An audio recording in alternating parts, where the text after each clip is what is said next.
لو حابب تتفرج على ملخص اول 3 حلقات هتلاقيهم في اللينك اللي فوق ده. ليلى بعد ما راحت للدكتور عشان تنزل اللي في بطنها، ربنا بعت لها اشاره وخلاها تشوف الكاميرا اللي الدكتور ده بيصور بيها المرضى بتوعه، وقعدت تتخانق معاه وعورته في ايده كمان. وبعد كده ياسي خد مراته فاتن وداها لابوها وقال له بنتك ما تلزمنيش، بنتك كدابه، وسابهم ومشي. فاتن لقيت ليلى بتتصل بيها وبتقول لها على اللي حصل. ابوها راح لها القسم وهي كانت مصريه ترفع قضيه على الدكتور ده، بس البوليس لما راح فتش العياده ما لقاش كاميرات ولا اي حاجه، والظابط اقنعها انها تتنازل عن القضيه لان اصلا هي اللي هتتسجن عشان عقوبه الاجهاض 3 سنين.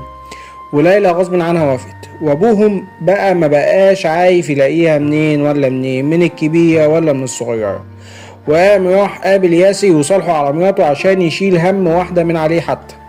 وعدت الايام والشهور لحد ما ليلى خلفت اللي في بطنها وسميته عمر كمان. بس جت المشكله الكبيره دلوقتي، هي عايزه تسجل الواد باسم ابوه، بس في السجلات ما وافقوش عشان لازم يكون الاب متواجد او العم او الجد من ناحيه الاب، او اي حاجه تثبت ان الوالد مختفي او في السجن او متوفي.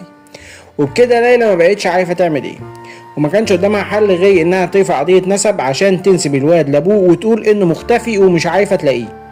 وبعد ما رفعت القضيه روحت البيت لقت صندوق فيه هدايا وفلوس ومش عارفه مين اللي جايبه، والعيال افتكروا ابوهم هو اللي بعت الحاجات دي. ولسه بيتكلموا لو الباب بيخبط، ليلى فتحت لقيت واحد بيقول لها ان اسمه خالد ويبقى اخو جوزها. هي فرحت ونادت العيال عشان يسلموا على عمهم، بس لم تكن تعلم ان فرحتها لم تكتمل، لان خالد ده قال لها انا هوديكوا كلكوا في داهيه.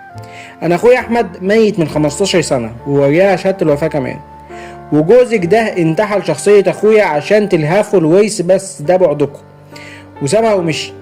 ليلى ما بقتش مصدقه اللي هي سامعاه ده، وراحت لمحمود صاحب جوزها وقالت له مين اللي انت جبتهولي من 10 سنين ده وجوزتهوني، وحكيت له على اللي حصل كله. لها يا بنت الناس انت مش فاكره ان احمد بنفسه كان بيقول ان في مشاكل كتير بينه وبين خالد اخوه؟ وليلى فعلا افتكرت ان احمد كان قال لها قبل كده انه كان شغال في الكويت، واخوه خالد ده كان بيرخم عليه لحد ما خلاه ينزل مصر، وفضل برضه يرخم عليه في القاهره لحد ما احمد ساب له القاهره كلها وهج على ابو سعيد عشان محدش يعرف له طريق. واخوه بيعمل ده كله اصلا عشان الورث وعشان هما من امين مش من ام واحده. فليلى قالت تروح تتاكد من شهاده الوفاه اللي الراجل كان وريها لها، وقال لها ان احمد مات من 15 سنه. فراحت السجل المدني، بس كانت المشكله ان لا في بطاقتها مظبوط ان اسم جوزها، وهي قالت للموظفه انها كانت بتاخد معاش امها وكمان القسيمه مع جوزها، والحاجه الوحيده اللي تثبت ان احمد جوزها شهادات ميلاد عيالها.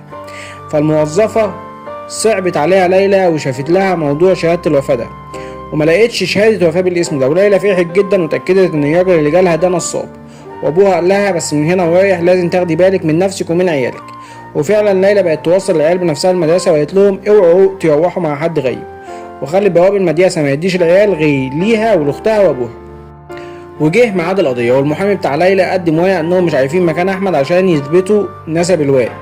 قام المحامي بتاع خالد بقى قال ده انا بطعن في النسب ده، ومش بس كده، ده انا بطعن في النسب الولدين التانيين، وكمان بيقول ان شهادات ميلاد العيال دي مزوره. وبتخلص على كده الحلقه الرابعه. فلو عجبك الفيديو متنساش تعمل لايك وشير وسبسكرايب ودعمني كومنت عشان اكمل، ولو ما عجبكش الفيديو متنساش تعمل ديسلايك وشير وسبسكرايب برضه، بس تعمل كومنت عشان ابطل.